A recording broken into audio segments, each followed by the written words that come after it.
The sun shines brightly over the imperial palace as a carriage arrives, carrying a beautiful young woman who looks thrilled to be there. Beside her sits the Empress, whose forced smile barely hides her displeasure. It's no surprise, after all, the young woman is her husband's lover. A few days ago in the human-beast empire, the Empress sat with her maids, reflecting on the fact that 5 years had passed since she arrived, yet the Emperor's name had not been engraved on her body. As she prepared for the day, a young girl burst into the room, breathless, announcing that a woman with the Emperor's name engraved on her had appeared. The news stunned the Empress completely. The Empress and the Emperor sit together for a meal. As they eat, he suddenly brings up his lover, Titi. With a somber expression, the Empress gently asks him to talk with her first since it has been so long since their last conversation. "Did you sleep well last night?" she asks, hoping to shift the mood. But instead of answering, he continues speaking about the woman who bears his name engraved on her body. Though the Empress feels hurt by his disregard, she forces a smile and suggests he engrave the woman's name onto himself as well. He dismisses the idea and notes her discomfort with the situation. She doesn't deny it. As the Empress, how could she not be bothered? After a brief silence, the Emperor stands and leaves the table. Left alone, the Empress breaks down, tears streaming down her face. She recalls her childhood with the Emperor, a time filled with unforgettable moments. She remembers when he wished to have her name engraved on him and taught her that a soulmate's name would naturally appear on one's body. She had dismissed it as mere legend, but he explained that for beasts, the engraving was a sign of destined love. Still, she remained skeptical. After all, she was human. But he had reassured her, promising that her name would appear on him regardless, because she was his only fate. Lost in these memories, she sobs quietly. Just then, Titi enters the room, her voice laced with amusement as she remarks that the Emperor only ever talks about her, perhaps because she has his name. With a wry smile, she asks if the Empress has ever seen the engraving. Then, as if her words weren't enough, she pulls down the neckline of her dress, revealing the Emperor's name etched onto her skin. With a smirk, she adds that she didn't expect it to appear in that spot either. Titi approaches the Empress and leans in close, whispering that she shouldn't worry anymore because she'll take care of warming the Emperor's bed in her place. Without waiting for a response, Titi walks away. The Empress stands frozen, trying to make sense of the remark, when the Emperor enters the room with Titi in his arms. He shows her affection openly, leaving the Empress to watch in silence. Gathering herself, the Empress asks him why he has returned and if there's anything more he wishes to say. Just as the Emperor begins to respond, Titi cuts in, claiming she's tired and needs rest. Without hesitation, he turns away from his wife and leaves with his lover. Unable to sleep, the Empress decides to take a walk late at night. Her mind is weighed down by the hostility she has endured from her husband and his lover, but she remains resolute in upholding her role as Empress. As she wanders, a sudden gust of wind snatches her jacket, leaving her exposed to the cold. To her surprise, a man appears and drapes his jacket over her shoulders, cautioning her about the chilly night. She looks at him, startled, and asks who he is and why he's there. He explains that he lost his way while wandering through the imperial palace and asks her to guide him back. From the way he speaks, she realizes he doesn't know her identity as the Empress. With a steady gaze, she agrees, adding that she wants to repay his kindness for the coat. As they walk together, she silently studies him and notices the scars on his hand, making her wonder if he's someone who fought in the recent barbarian subjugation. Curiosity gets the better of her, and she asks. He introduces himself as Roxanne and, before parting ways, politely asks her to return the coat the next time they meet. From his manner and presence, she deduces that he is a guest invited to the victory celebration. When she returns to the palace, her maid greets her with worry over her sudden disappearance. She glances, apologizes and reassures her, explaining that she only went out for a short walk. While lying in bed, she finds her thoughts drifting to Roxanne. His presence lingers in her mind, so different from her husband, Demios. Unlike the emperor's domineering aura, Roxanne exudes a calm strength, and with his black hair and golden eyes, he seems like someone from a foreign empire. The next day, during a meal, the emperor repeatedly accuses her of pushing his lover, Titi. Despite her firm denials, he presses the matter, dismissing her protests. After a brief argument, he declares the incident insignificant since Titi is unharmed, but the Empress refuses to let it go. She insists the accusation is baseless and unfair. When the Emperor continues to focus on Titi's claims, she demands evidence of her supposed offense and points out how he never considers her perspective. His response cuts deep. He sees no reason for Titi to lie to him. Anger and disappointment flare within her. Rising from her seat, she asks sharply, "Your Majesty, do you truly believe there's no reason?" Without waiting for a reply, she leaves the table, leaving him to sit alone in silence. At night, she visits the lake, mourning her husband's absence and mistreatment, when Roxanne suddenly appears behind her. She quickly stands and tells him the area is reserved for royalty, but he asks her to keep his presence a secret. He explains that he arrived there while following the autumn leaves and suggests they see them together. Confused, she asks what he means, and he replies that good things are better shared with friends. He adds that, having recently returned from the battlefield, he feels lonely since he knows no one there. He proposes they become friends, noting it's their second meeting. She agrees, but reflects that true friendship would require her to reveal her identity and stop deceiving him. She then suggests they be honest with each other. As Roxanne begins to respond, a voice interrupts, calling out to the Empress. She turns, wondering why Titi is in her palace and realizing Roxanne must have figured out her identity. Titi explains that the Emperor told her to explore the castle and let him know if she finds any place she likes, which led her to the lake. She admires its beauty and suggests it would be perfect to plant camellias in winter and cherry trees in spring. The Empress quickly declines, explaining that the area is behind her palace and is only accessible to royalty. Smirking, Titi sarcastically asks if the man with her is also of royal status. Roxanne calmly replies that he's just her friend. Not satisfied, Titi presses further, asking what they're doing there. Roxanne responds that they were simply taking a walk, but Titi boldly asks to join them. Once again, he politely refuses her company.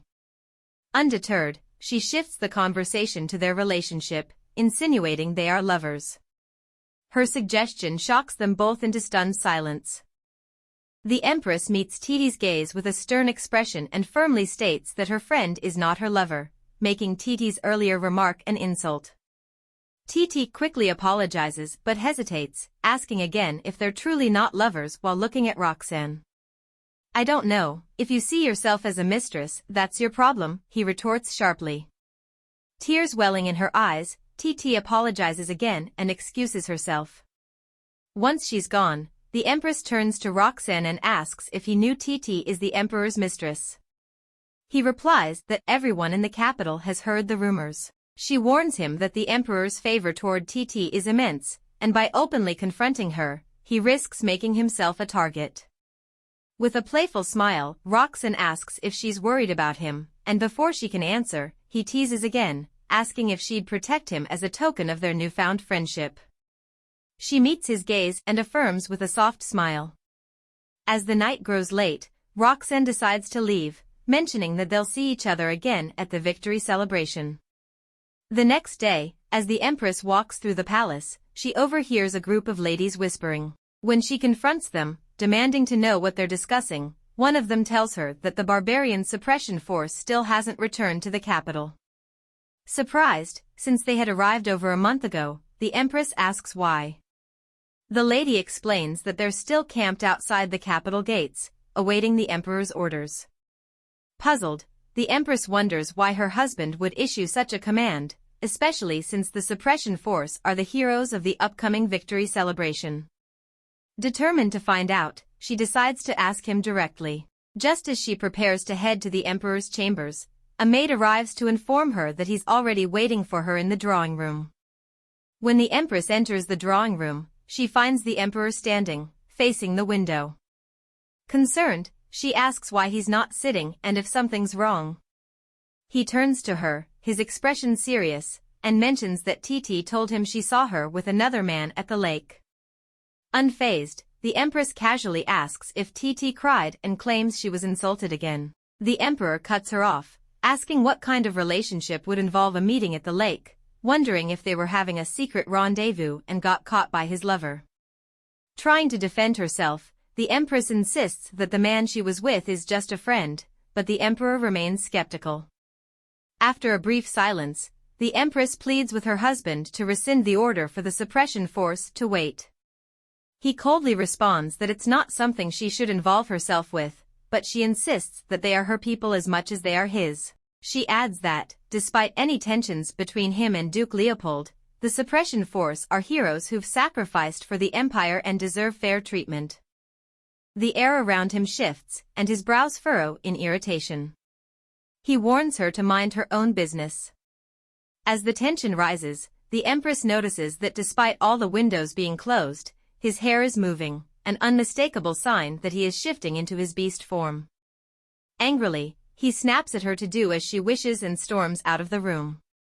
As he leaves, her maid enters to check on her, and the Empress orders her to send a messenger to the East Gate to inform the suppression force that they are granted entry into the capital. By her authority, she'll ensure they have a place to stay. Alone, her thoughts shift to Roxanne. She wonders how he managed to enter the palace and eventually concludes that he must be part of the suppression force as well. In the next scene, a soldier announces to his comrades that the gates are now open. One of the soldiers, still in disbelief, approaches and asks if the gates have truly been opened. The first soldier replies, saying the Emperor has finally come to his senses. Another soldier quickly warns him not to speak so carelessly, especially now that they're entering the capital. Insulting the royal family before the victory celebration could get them arrested. As they continue their banter, they suddenly realize that Lord Roxanne is nowhere to be seen. Just then, Roxanne strides in with his usual majestic presence. The commander, surprised, asks where he's been, then informs him that the gates have just been opened. Roxanne casually responds that he's already aware, having just come from there. The commander adds that the Emperor finally decided to open the gates, but then Roxanne clarifies that it wasn't the Emperor, but rather the Empress, who gave the order. With a determined expression, Roxanne looks at his subordinates and confidently assures them that the Emperor will surely regret his decision. As the commander of the suppression force, he commands them to return to the capital, causing the soldiers to cheer in excitement. On the day of the victory celebration, the Emperor and Empress walk down the grand hallway, all eyes on them. The Empress silently reflects that this is the first official event since her husband took a mistress, and the people must be wondering how much distance has grown between them. Her gaze lands on Titi, who sits in a seat reserved for royalty, and she decides to compose herself. She won't let anyone see that something is troubling her, not in front of so many people. As the celebration continues, an announcement echoes through the hall, the entrance of the commander of the suppression force and the hero of the victory celebration, Duke Claude Leopold. The crowd gasps in awe as he enters, and in that moment, the Empress realizes with a start that the man before her is none other than her new friend, Roxanne. As she tries to make sense of everything, the Empress wonders if Roxanne had deliberately concealed his identity as a duke. Before the Emperor, Roxanne kneels and formally reports the suppression force's achievements on the battlefield. His incredible success sparks murmurs among the gathered nobles and officials, their whispers filled with admiration and praise. The Emperor acknowledges his accomplishments and, as a token of victory, asks what reward he desires. To everyone's surprise, Roxanne requests a blessing from the Empress. The Emperor immediately suggests he seek a priest instead, but Roxanne calmly counters, explaining that the one who bears the Star of Ishtar is akin to a saint of the empire, fully qualified to bestow blessings. It is widely believed that if a woman marked with the Star of Ishtar marries, she will bring about the revival of the Beast Empire. Because the priests once declared the Empress to be the Star of Ishtar, the Emperor had chosen her as his wife. And now, Roxanne, too, seeks her blessing. She agrees, though inwardly, she hesitates. She has never blessed anyone before. Yet, for some reason, she feels as though, for him, she can. The Empress rises from her seat, placing a gentle hand on Roxanne's shoulder as she begins the blessing. As she speaks the sacred words, she recalls his confession of loneliness and, moved by the memory, she grants him freedom from it.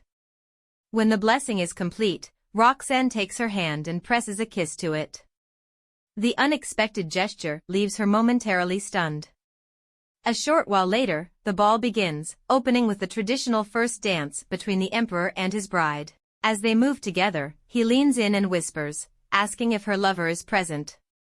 Frustrated, she reminds him once again that she has no lover, but he simply remarks that she shouldn't get too close to Duke Leopold. "Why shouldn't I?" she snaps, anger flaring in her voice. She warns him that he has no right to dictate who she associates with and then pointedly suggests they end the dance early. Before the tension can escalate further, Titi quickly steps in, her voice laced with concern as she notes that they don't look well. The Emperor, however, brushes it off with a reassuring smile, saying it's nothing. Moments later, the mood between him and Titi shifts, and they laugh together easily. Standing off to the side, the Empress watches in silence, wondering if the reason he favors Titi is simply because she makes him smile. A group of noble ladies approach Titi with warm greetings, engaging her in friendly conversation. Soon after, her parents arrive, showering her with praise and affection. Amidst the cheerful chatter, the other ladies shift their focus to Duke Leopold, admiring his striking appearance. They compare him to the Emperor, noting that while the Emperor's beauty is almost ethereal, more delicate than most women, the Duke exudes strength, the kind that makes women feel protected. Since both men share the blood of divine beasts, such comparisons are inevitable, and it's clear why the Emperor might be wary of Roxanne.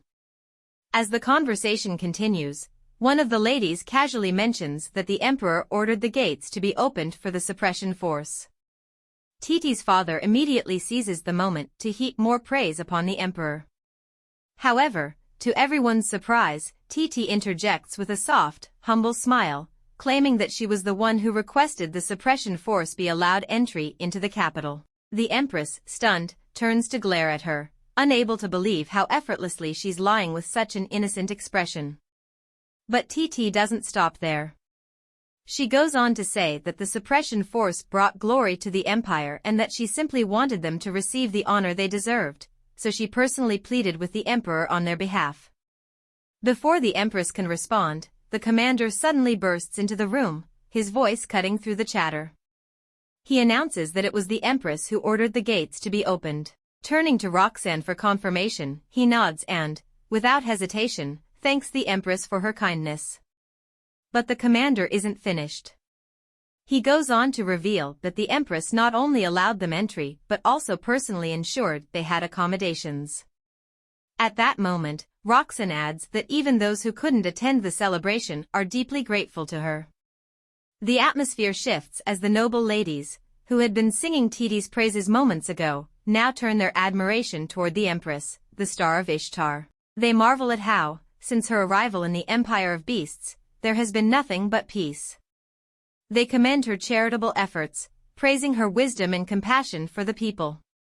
Then, as if only just realizing, they shift their gazes toward Titi, their expressions filled with unspoken questions. Why had she lied so shamelessly? Trying to cover up her lie, Titi quickly responds that she simply assumed her request to the Emperor had already been granted. But before she can say more, the commander calmly interjects, remarking that the mighty son, the Emperor, would never be swayed by mere pillow talk. His words send a ripple of laughter through the crowd, leaving Titi frozen in humiliation. Sensing his daughter's embarrassment, Titi's father steps in to defend her, shifting the conversation by subtly belittling the suppression force. However, before he can continue, Duke Leopold speaks up, his voice firm as he questions whether he is calling his subordinates savages. The room falls silent as all eyes turn to the confrontation. Titi's father, realizing his mistake, flushes in embarrassment. Quickly, he bows slightly and apologizes for misspeaking before taking his wife's arm and retreating from the scene. Now alone, Titi turns to Duke Leopold, offering him a dance as an apology for her father's words. But with a polite yet pointed smile, the Duke declines. Instead, he states that he wishes to dedicate his first dance to the Empress, his benefactor. Then, turning toward her, he extends his hand and asks, "Will you do me the honor of this dance?" As they begin to dance, Duke Leopold leans in slightly and asks if she was upset that he hid his true identity. The Empress meets his gaze and replies with a small smile, saying that she, too, concealed her identity as the Empress, so they're even. He chuckles before clarifying that Roxanne is his real name, the one given to him by his mother. It's a name he treasures far more than Claude. With a sincere look, he expresses his hope that she will continue calling him Roxanne, as they are already friends. Meanwhile, across the ballroom, the Emperor watches them closely, his expression dark with rage and jealousy. His fists clench as he takes in the sight of Roxanne's hand resting firmly on the Empress's waist, their movements perfectly in sync. Later that day, in a quiet corner of the palace, the Emperor stands alone with Roxanne. His tone is smooth as he congratulates him on his victory and safe return. But what begins as a compliment quickly sharpens into something far colder. With a chilling smirk, the Emperor assures him that, no matter how much he wins, he will keep losing everything, because he is the Emperor now, and both the Empire and the Empress belong to him. With those final words, he turns on his heel and walks away, leaving Roxanne standing in silence. Meanwhile, in a private room, Titi and her parents sit tensely. Her father, still seething from the humiliation Duke Leopold dealt him in front of so many nobles, is smashing objects in his fury. His wife tries to calm him, urging him to compose himself, but he snaps at her instead, his frustration spilling over. As the argument escalates, Titi rises, gracefully inserting herself between them. With a sweet, soothing voice, she promises to speak with the Emperor and secure a better position for their family. Her words seem to pacify them, and before leaving, her parents eagerly list off their various demands. Though their endless requests irritate her, she maintains her ever-charming smile, concealing her annoyance beneath a carefully practiced expression. Now alone, Titi's carefully maintained facade shatters. In a fit of rage, she hurls several glasses across the room, the sound of shattering crystal echoing through the space. She curses under her breath, seething at her parents' endless demands. When the maids rush in to assess the damage, she turns her fury on them, snapping orders to clean up the mess she made. Then, without another glance, she storms out, instructing them to prepare the carriage, she's going to see the Emperor. Upon arriving at his chambers, the Emperor barely glances at her before asking why she's there. With a practiced pout, she explains that since he didn't come to her, she decided to come to him instead. Without waiting for permission, she settles beside him, her eyes subtly tracing the lines of his sculpted body. A wave of determination rushes through her, she will make him hers. She leans in, trying to bridge the space between them, but the Emperor interrupts, noting how she always acts so meekly around him, unlike someone else. Titi immediately realizes he's referring to the Empress. Her expression tightens for a brief second before she quickly softens her tone, responding that it's because he is the only one etched into her heart. Then, with a vow whispered like a plea, she promises to always be his gentle doe. Pressing herself against him, she watches him carefully, thoughts swirling in her mind. Leave a comment if you'd like us to continue this story. Please don't forget to like, share, and subscribe.